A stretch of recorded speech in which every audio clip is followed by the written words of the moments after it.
CTS 시청자 여러분 안녕하십니까? 저는 창조교회를 담임하고 있는 김태곤 목사입니다.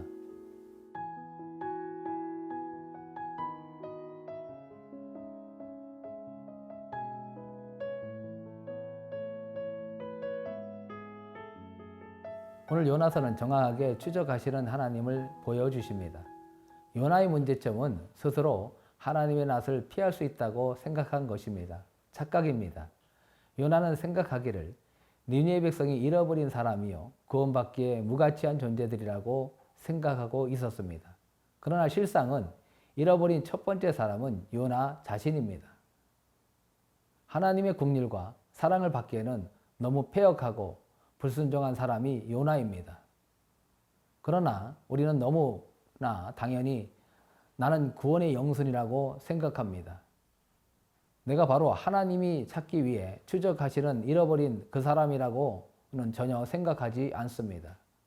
하나님의 찾으심은 우리를 버리지 않기 위함입니다. 하나님의 추적하심은 우리에게 은혜를 주기 위함입니다. 하나님의 부르심은 우리를 구원하시기 위함입니다. 하나님의 낯을 피하여 다시스로 도망하는 요나를 깨우치고 돌이키기 위하여 하나님은 창조물을 사용하셨습니다. 커다란 바람을 일으키시고 폭풍으로 추적하시는 것입니다. 하나님은 먼저 요나를 은혜 가운데 회복시키시기 위해 태풍과 파도를 몰고 요나를 추적하십니다. 성도 여러분, 하나님은 내가 가는 그곳에 언제나 계심을 믿으시기 바랍니다. 그러면 인생의 폭풍을 만날 땐 생각해야 합니다. 내가 가는 이 길이 바른 길인지, 내가 내린 결정이 하나님이 기뻐하시는 결정인지 깊이 생각하고 주님 앞에 점검해야 합니다. 그러나 요나는 지금 폭풍이 치고 배가 거의 깨질 지경이 된 것을 모르고 배 밑층에서 깊이 잠이 들어 있습니다. 그때 하나님은 이방인 선장을 통해 요나를 깨우십니다. 1장 6절에 자는 자여 어찌 미뇨 어떻게 이런 위기의 순간에 잘 수가 있느냐는 것입니다. 일어나서 내 하나님께 구하라. 혹시 하나님이 우리를 생각하사 망하지 않게 하시리라. 영적 잠에서 깨우는 것입니다. 소위 선지자를 향한 이방인의 충고입니다. 하나님의 사람이 세상 잠에 빠져 있으면 이방인들에게 이런 부끄러운 충고를 듣게 됩니다.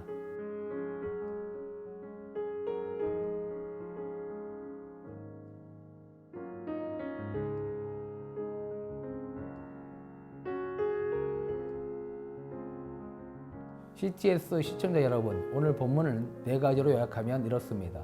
첫째, 하나님의 낯은 결코 피할 수 없다는 것입니다. 둘째, 하나님은 우리가 어디에 있든지 찾으신다는 것입니다. 셋째, 내 불순종이 내가 속한 공동체를 어려운 가운데 처하게 할 수도 있다는 것입니다. 넷째, 교회 공동체에 속했다거나 오래 믿었다는 것만으로는 불완전하다는 것입니다. 시청자 여러분, 오늘 말씀을 유의하면서 요나의 모습 속에 나를 찾아 우리의 신앙의 자세를 새롭게 하시기를 축원합니다.